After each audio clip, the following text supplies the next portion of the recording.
numa viagem de avião, eu sentei confortavelmente numa poltrona da classe econômica e uma senhorinha se sentou do meu lado. Ela se virou para mim, toda simpática, e perguntou: "Você não é o menino da Lava Jato?" Muitas pessoas nos param na rua para dizer: "Não desistam, vocês nos representam, perseverem." E essa senhorinha simpática virou sorrindo para mim e disse: "Ah, meu filho, isso aí não vai dar certo." Ela me fez lembrar daquela hiena Hard dos desenhos animados. Você lembra? O que mesmo que ela falava? Ó céus, vida, ó azar, isso não vai dar certo. Você conhece alguém assim, que perdeu as esperanças? Que acredita que o Brasil não tem jeito? É possível nós vencermos a desesperança e nós derrotarmos a grande corrupção impregnada nas nossas instituições. Mas isso depende de nós. Nós podemos reduzir o sofrimento humano causado pela corrupção, mortes em estradas ruins, desigualdade de oportunidades, falta de segurança pública, escolas péssimas, doenças causadas por falta de água tratada e de esgoto, aflição em filas de hospitais e tantos outros problemas. Lutar contra a corrupção é uma questão de justiça social, de compaixão e de realização de direitos humanos. Por isso, hoje nós vamos falar sobre sonhar, perseverar e ousar na luta contra a corrupção no Brasil. Bom, eu vou começar pelo sonho. Quando eu saía da faculdade, há 15 anos atrás, eu tinha um sonho de um Brasil melhor. Mas mais do que isso, eu queria contribuir para ele. O caminho que eu encontrei para isso foi a carreira de procurador da República. Meu objetivo era, nos casos criminais, alcançar a justiça e, com isso, ajudar a evitar a roubalheira e recuperar o dinheiro desviado. Em 2004, eu tive o meu primeiro grande caso de corrupção. Identificamos mais de 70 funcionários fantasmas na Assembleia Legislativa do Estado do Paraná. O dinheiro dos salários era desviado pelo esquema. Passados mais de 13 anos, adivinhem o que aconteceu? Nenhuma pessoa foi punida e nenhum centavo foi recuperado. Um ano depois, em 2005, eu passei a trabalhar no caso Banestado. Acusamos mais de 680 pessoas por crimes graves. Sabem quantas foram presas? Pouco mais de 10, menos de 2%. Em seguida, num novo caso, réus foram condenados, inclusive por corrupção, a penas que superaram 40 anos de prisão. Agora tudo seria diferente. Contudo, em 2016, os processos todos tinham ido por água abaixo por questões puramente formais. A minha história é parecida com a do Brasil num ponto. É uma história de fracassos na luta contra a corrupção. Um estudo mostra que 97 a cada 100 casos de corrupção comprovada acabam em plena impunidade. As engrenagens do sistema de justiça criminal estão concatenadas, ajustadas para não funcionar contra os poderosos. Foi nesse contexto que no início de 2014 eu fui convidado para entrar na Lava Jato. Um caso até então desconhecido, que era apenas uma montanha de trabalho. Como vocês veem, eu tinha várias razões para dizer não. Afinal de contas, nada que eu tinha feito até então tinha adiantado alguma coisa. Na vida, todos nós teremos frustrações correndo atrás dos nossos sonhos. Muitas vezes você não decide o que acontece com você, mas você decide a sua atitude diante do que acontece com você. Diante dessas frustrações, eu poderia amargar e desistir. Mas eu decidi não desistir. Eu decidi perseverar e aceitei o convite. Isso me deu o privilégio de fazer parte de uma grande equipe de agentes públicos que decidiu ousar por meio de um novo modelo de investigação.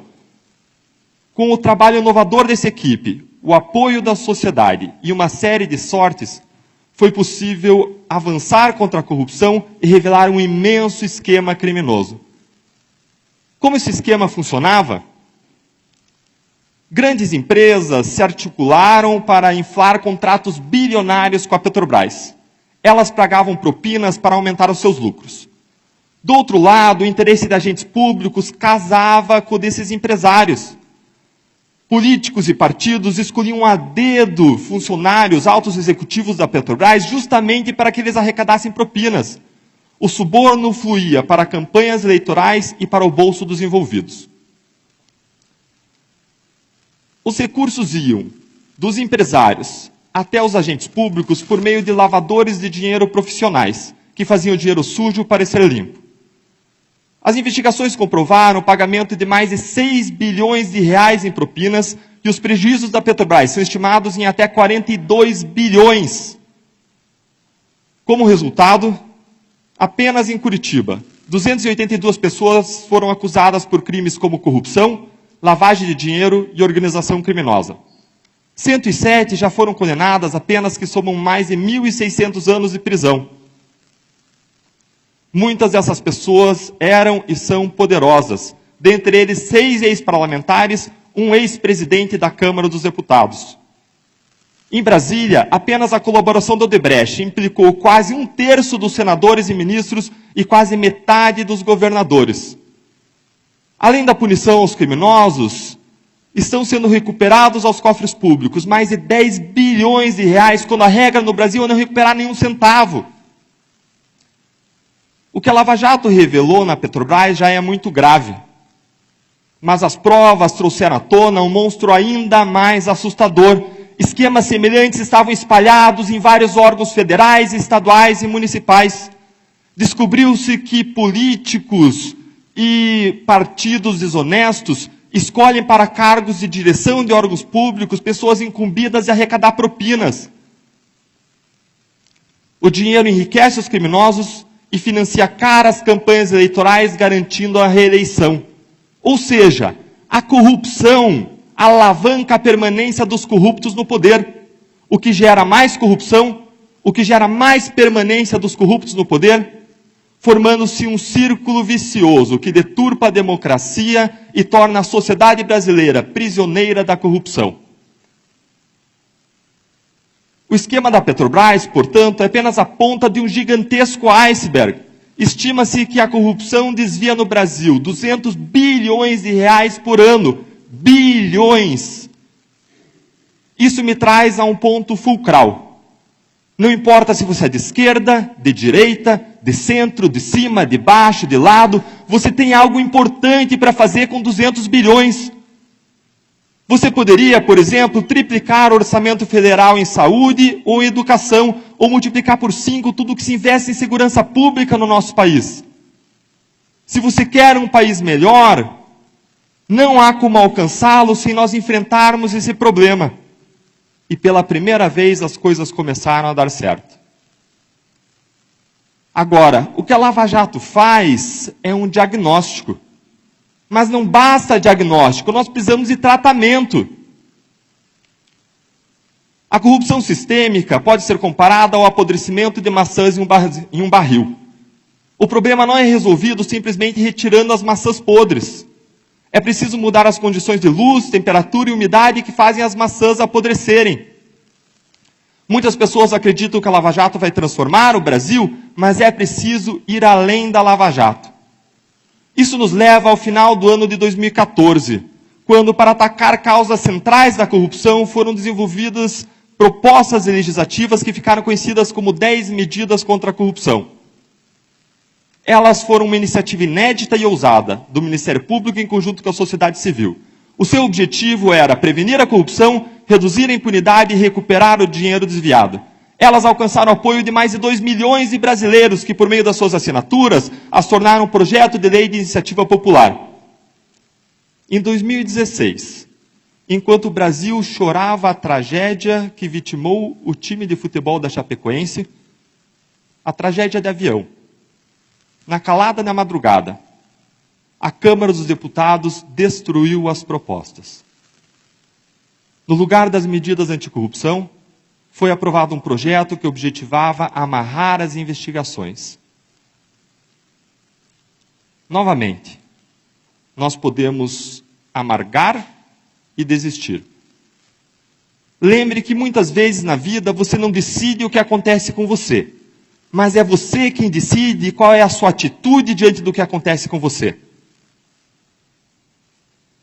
nós poderíamos amargar e desistir, mas eu decidi perseverar. De lá para cá, contudo, eu tenho visto muitas pessoas amargarem. Para piorar a situação, uma sucessão de notícias ruins se acumularam que soam como mais fracassos na luta contra a corrupção. Malas de dinheiro circulam anos depois de iniciada a Lava Jato. Ministros soltam e ressoltam políticos e corruptos poderosos. Regras que beneficiarão corruptos são gestadas no Congresso Nacional.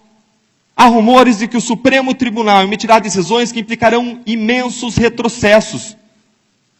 Essa sucessão de fracassos alimenta dentro de nós um inimigo poderoso dos nossos sonhos, que é a desesperança. Para nós entendermos como a desesperança atua, vamos viajar a um laboratório da Universidade de Pensilvânia no inverno de 1965. Lá, pesquisadores começaram um experimento com cachorros, que, embora seja desagradável e eticamente questionável, tem uma preciosa lição a nos ensinar. Cachorros de um primeiro grupo foram colocados dentro de um compartimento, um de cada vez, em que eles sofriam choques elétricos regularmente. Eles eram capazes de parar os choques tocando um painel com o seu focinho, o que eles aprendiam de modo rápido.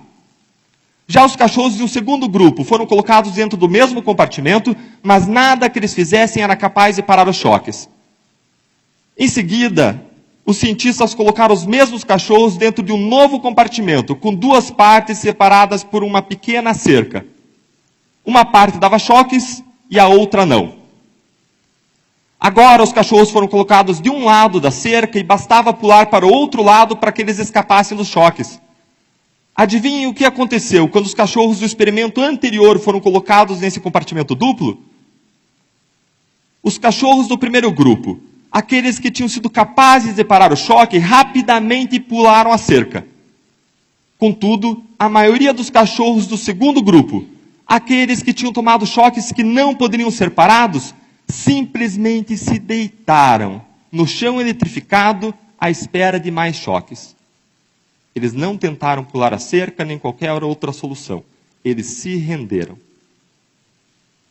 O psicólogo Martin Seligman era um dos pesquisadores responsáveis pela experiência. Ele chamou o estado mental daqueles cachorros que se deitaram à espera de mais choques de learned helplessness, ou desamparo aprendido, que é o estado de alguém que é incapaz de agir por si mesmo, sem ajuda. Mas por que aqueles cachorros ficaram assim? Porque eles se deitaram à espera de mais sofrimento, mesmo quando havia uma saída. Porque eles aprenderam. O modo como eles enxergavam a experiência passada lhes ensinou que eles eram incapazes, que eles eram impotentes. Você vê como a desesperança é poderosa? A desesperança nos paralisa. A desesperança nos mortifica ainda vivos. Nós nos insensibilizamos, anestesiamos com a nossa dor e a dor do outro.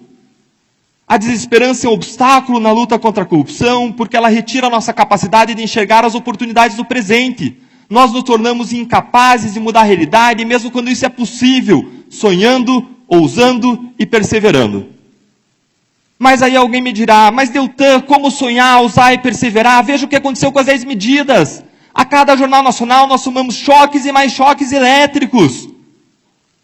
Esse Congresso não aprovará reformas anticorrupção porque a maioria dos parlamentares que está lá não vai aprovar, eles não querem mudar. A minha resposta é, então a mudança está nas suas mãos. Se o Congresso atual não aprovará um pacote anticorrupção, então em 2018 vamos colocar lá quem vai aprovar. Enquanto nós conversamos, aliás, entidades respeitadas da sociedade civil estão seguindo, sonhando, ousando e perseverando. Elas articulam uma grande campanha anticorrupção para 2018. Várias delas estão desenvolvendo um super pacote anticorrupção para promover a integridade no ambiente público e privado. Esse pacote vai além das 10 medidas e aproveita grande parte delas, propondo ainda, por exemplo, melhoras nas licitações, na transparência, no sistema político eleitoral, na educação de crianças e jovens e nas regras de compliance. Ele será submetido a uma discussão ampla e aberta com a sociedade civil e, se for aperfeiçoado e aprovado pelo Congresso, revolucionará a luta contra a corrupção no nosso país. A estratégia agora não é mais coletar assinaturas. É escolhermos como novos senadores e deputados apenas os candidatos que possuam um passado limpo, tenham um compromisso com a luta anticorrupção, tenham um compromisso com valores democráticos e, além disso, o que é importantíssimo nesse momento do nosso país, apoiem o pacote anticorrupção. A ideia agora é nós tomarmos o endosso ao pacote como um critério inafastável para o voto que o cidadão conjugará com outros critérios da sua preferência. Não se trata mais de apenas uma campanha de voto limpo. Agora nós selecionaremos candidatos que nos levarão a um conjunto de leis que incentivarão a integridade, as quais com o tempo nos levarão a candidatos mais íntegros, o que tende a nos levar a novas leis que incentivam a integridade, inaugurando um novo círculo, agora um círculo virtuoso para o futuro. O meu maior medo é que alguns de nós, muitos de nós, como aqueles cachorros que se deitaram à espera de mais choques, não percebamos que em 2018 existe uma cerca baixa sendo colocada perto de nós. Nós podemos dar um grande salto contra a corrupção no Brasil. Talvez você esteja achando tudo isso muito bonito, mas queira me dizer, como aquela senhorinha do avião, ah, meu filho, isso aí não vai dar certo. Se você perdeu as esperanças, eu quero dizer que eu entendo você, mas eu quero propor um exercício mental. Pense na pessoa que você mais ama na face da terra. Talvez a sua mãe, ou o seu filho, o seu marido ou sua esposa. Imagine agora que você vai ao médico e ele lhe diz que essa pessoa que você tanto ama tem uma doença terminal e possui poucos meses de vida. O que você faz? Você vai para casa esperar ela morrer? Ou você vai fazer tudo o que estiver a seu alcance para salvar a vida dela?